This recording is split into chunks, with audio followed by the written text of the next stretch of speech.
Halo semuanya, kami dari kelompok Tionghoa ingin menjelaskan tentang budaya suku Tionghoa disusun oleh Febrian, Raihan, dan juga Victoria. Latar belakang Indonesia merupakan negara yang kaya akan keberagaman suku, agama, ras, dan budaya. Salah satu suku yang menjadi bagian penting dari keberagaman tersebut adalah suku Tionghoa. Suku Tionghoa telah lama hidup berdampingan dengan masyarakat Indonesia dan memberikan kontribusi besar dalam bidang ekonomi, sosial, budaya, serta pendidikan. Meskipun demikian, masih terdapat sebagian masyarakat yang kurang memahami hal-hal tentang Tionghoa di Indonesia. Hal ini dapat menimbulkan kesalahpahaman. Oleh karena itu, penting bagi kita sebagai generasi muda untuk mengenal lebih dalam tentang suku Tionghoa agar terciptanya sikap saling menghormati dan toleransi antar sesama. Di sini kami akan memperkenalkan tentang kepada generasi muda tentang apa yang dimaksud dengan suku Tionghoa, bagaimana asal-usul dan sejarah suku Tionghoa di Indonesia, apa saja adat istiadat dan kebiasaan suku Tionghoa, dan bagaimana peran suku Tionghoa dalam masyarakat Indonesia. Artian suku Tionghoa. Suku Tionghoa adalah kelompok etnis yang berasal dari Tiongkok atau Cina dan menetap di berbagai negara termasuk Indonesia. Di Indonesia, suku Tionghoa merupakan salah satu bagian dari masyarakat yang telah lama hidup berdampingan dengan suku-suku lainnya. Mereka datang ke Nusantara melalui jalur perdagangan sejak ratusan tahun yang lalu. Suku Tionghoa memiliki ciri khas dalam budaya, bahasa, tradisi, dan kepercayaan, seperti perayaan Imlek, Cap Gomeh, serta penggunaan bahasa Mandarin dan berbagai dialek lainnya. Walaupun memiliki latar budaya yang berbeda, suku Tionghoa tetap menjadi bagian dari bangsa Indonesia dan turut berperan dalam perkembangan sosial, ekonomi, dan budaya di tanah air. Hal-hal yang ada di Tionghoa. 1. Makanan. Bakcang. Bakcang adalah makanan tradisional Tionghoa yang terbuat dari beras, ketan sebagai bahan utama, diisi dengan daging dan bahan pelengkap seperti kacang tanah, jamur, atau kuning telur asin. Kemudian dibungkus menggunakan daun bambu dan dimasak dengan cara direbus atau dikukus. Makanan ini memiliki bentuk segitiga atau limas dan dikenal dengan aroma khas dari daun pembungkusnya. Secara budaya, bakcang berasal dari Tiongkok dan berkaitan dengan festival Duanwu atau Peh Chun yang diperingati untuk mengenang tokoh sejarah bernama Ku Yuan. Dalam perkembangannya, bakcang tidak hanya dikenal di Tiongkok, tetapi juga di berbagai negara termasuk Indonesia dengan berbagai variasi isi yang disesuaikan dengan selera dan kepercayaan masyarakat setempat. Kue bulan. Kue bulan atau mooncake atau juga yang bisa disebut yuebing adalah makanan tradisional Tionghoa yang wajib disajikan saat festival pertengahan musim gugur. Kue ini melambangkan reuni keluarga, keharmonisan, dan rasa syukur dengan bentuk bulat yang menyerupai bulan purnama. Seringkali berisi kuning telur asin. Kue bulan berasal dari pemujaan bulan oleh Kaisar Tiongkok dan festival panen, dan populer sejak dinasti Tang pada tahun 618 sampai 907 Masehi. Umumnya, kue bulan berisi biji teratai, kacang merah atau tosa, atau durian. Bagian atasnya seringkali dihiasi aksara Tionghoa yang melambangkan keharmonisan atau umur panjang. Selain versi tradisional, terdapat juga versi modern seperti snow skin atau kulit salju yang tidak dipanggang, isian es krim, coklat, atau kacang-kacangan. Umumnya, kue bulan digunakan sebagai hadiah kepada kerabat dan teman untuk mempererat hubungan serta dinikmati secara keluarga sambil mengagumi bulan purnama.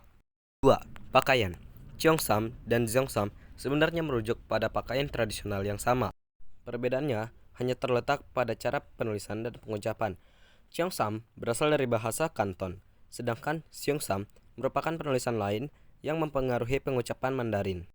Di Indonesia sendiri, Cheongsam adalah istilah yang paling sering digunakan. Cheongsam sendiri adalah pakaian tradisional perempuan Tionghoa yang berbentuk terusan panjang atau pendek dengan potongan lurus mengikuti tubuh. Memiliki kerah tinggi, kancing khas di bagian samping, serta belahan di sisi kiri atau kanan. Pakaian ini mulai populer pada awal abad ke-20 di Shanghai dan kemudian menyebar ke berbagai negara. Makna Cheongsam sendiri yaitu melambangkan keagungan, kesopanan, dan keindahan perempuan Tionghoa. Biasanya Cheongsam dikenakan pada acara-acara penting seperti Tahun Baru Imlek, pernikahan, festival budaya, dan perayaan adat lainnya. 3. Rumah adat. Rumah adat Tionghoa adalah bangunan tradisional yang mencerminkan nilai budaya, kepercayaan, dan cara hidup masyarakat Tionghoa. Tidak hanya berfungsi sebagai tempat tinggal, tetapi juga sebagai tempat berkumpul keluarga dan melakukan kegiatan adat seperti sembahyang kepada leluhur. Ciri utama rumah adat Tionghoa adalah bentuk bangunan yang simetris, memiliki halaman tengah, atap melengkung, serta pintu dan jendela berhias ukiran bermotif naga, bunga, atau awan. Warna yang umumnya sering digunakan adalah merah dan emas, yang melambangkan keberuntungan, kebahagiaan, dan kemakmuran. Di dalam rumahnya sendiri, biasanya terdapat altar leluhur sebagai tempat berdoa dan menghormati anggota keluarga yang telah meninggal. Ruang rumah juga mengikuti prinsip Feng Shui, yaitu kepercayaan tentang keseimbangan dan keharmonisan antara manusia dan alam. Rumah adat Tionghoa juga menunjukkan betapa kuatnya nilai kekeluargaan, penghormatan terhadap leluhur, dan keharmonisan hidup dalam budaya Tionghoa. 4. Lagu Hesinian adalah lagu tradisional Tionghoa yang sangat populer dan sering dinyanyikan saat perayaan Tahun Baru Imlek. Judul Hesinian berarti mengucapkan Selamat Tahun Baru. Lagu ini menggambarkan suasana gembira, harapan, dan doa agar tahun yang baru membawa kebahagiaan, kesehatan, dan keberuntungan. Lagu ini biasanya diputar di rumah, pusat perbelanjaan, sekolah, dan tempat ibadah saat perayaan Imlek. Irama lagunya umumnya ceria dan penuh semangat, sehingga menambah suasana meriah. Liriknya berisi ucapan selamat, doa, dan harapan untuk kehidupan yang lebih baik. Bagi masyarakat Tionghoa, lagu Hesinian bukan hanya hiburan, tetapi juga simbol kebersamaan dan rasa syukur dalam menyambut tahun baru. Lagu ini mengingatkan pentingnya saling mendoakan dan menjaga keharmonisan. Alat musik. Pipa adalah alat musik tradisional Tionghoa yang termasuk dalam kelompok alat musik petik. Bentuknya menyerupai buah pir dengan badan kayu dan leher pendek. Pipa memiliki 4 senar yang dimainkan dengan cara dipetik menggunakan jari atau kuku buatan. Alat musik ini sudah ada sejak dari 2000 tahun yang lalu dan sering dimainkan di dalam istana, pertunjukan opera Tionghoa, serta musik rakyat. Musik ini umumnya menghasilkan suara yang cepat, tajam, dan dinamis, sehingga mampu menggambarkan suasana sedih, gembira, bahkan heroik. Pipa juga sering dipakai untuk menceritakan kisah sejarah dan legenda Tionghoa melalui musik, sehingga pipa masih sering dimainkan dalam berbagai pertunjukan seni tradisional dan modern sebagai warisan budaya Tionghoa.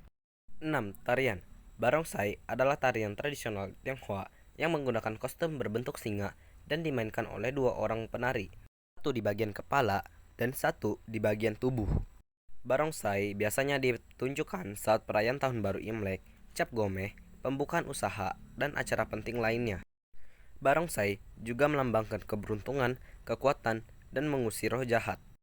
Gerakan barongsai yang umumnya lincah dan dinamis dipercaya dapat membawa kebahagiaan serta keselamatan bagi masyarakat. Tarian barongsai diiringi oleh alat musik tradisional seperti gendang, simbal, dan gong. Dengan musik ini membuat pertunjukan semakin meriah dan menarik perhatian penonton. Di Indonesia sendiri, tarian ini menjadi simbol persatuan, toleransi, dan pelestarian budaya Tionghoa. 7. Senjata Dao Dao adalah jenis pedang tradisional Tiongkok bermata satu yang dirancang utama untuk menebas dan memotong, sering dijuluki golok atau pedang lebar. Sebagai salah satu dari 4 senjata utama Tiongkok, Dao dikenal sebagai senjata yang serbaguna.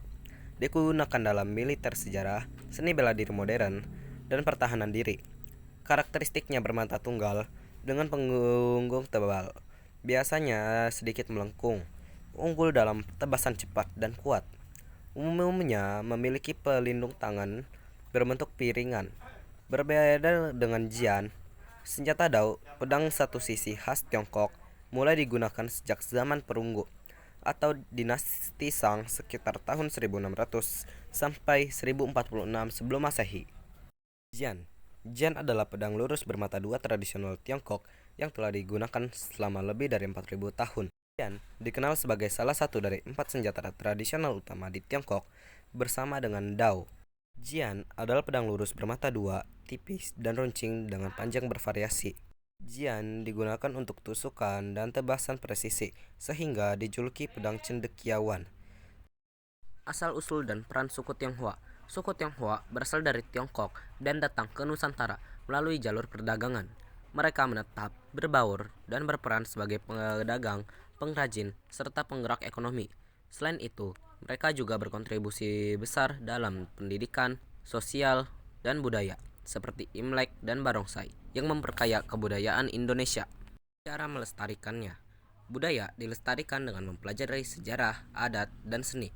Masyarakat dapat ikut kegiatan budaya memanfaatkan pendidikan dan teknologi, serta bekerja sama dengan pemerintah untuk menjaga dan memperkenalkan budaya agar tetap hidup. Kesimpulan, suku Tionghoa merupakan bagian penting dari keberagaman Indonesia. Mereka tidak hanya menjaga budaya sendiri, tetapi juga memberi kontribusi besar di berbagai bidang. Budayanya memperkenalkan kebudayaan nasional dan memperkuat persatuan serta toleransi. Saran, generasi muda diharapkan lebih aktif mempelajari dan mengenal budaya suku-suku yang ada di Indonesia agar tercipta sikap saling menghargai.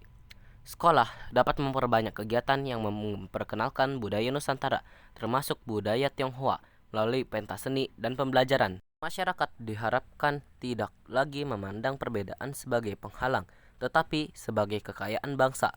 Pemerintah dan masyarakat perlu bekerja sama dalam melestarikan budaya Tionghoa sebagai bagian dari warisan budaya Indonesia. Klarifikasi, orang Tionghoa adalah salah satu suku di Indonesia yang sudah ada sejak lama sekali. Mereka sudah menyatu dan berbaur dengan warga lokal dalam kehidupan sehari-hari.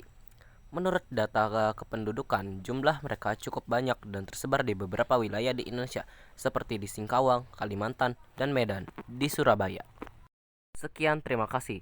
Semoga dari video penjelasan tadi, masyarakat dapat mengetahui budaya dan asal-usul suku Tionghoa, dan juga agar generasi muda dapat mengetahui budaya warisan dari suku Tionghoa. Sekian, terima kasih. Mohon maaf jika ada salah kata.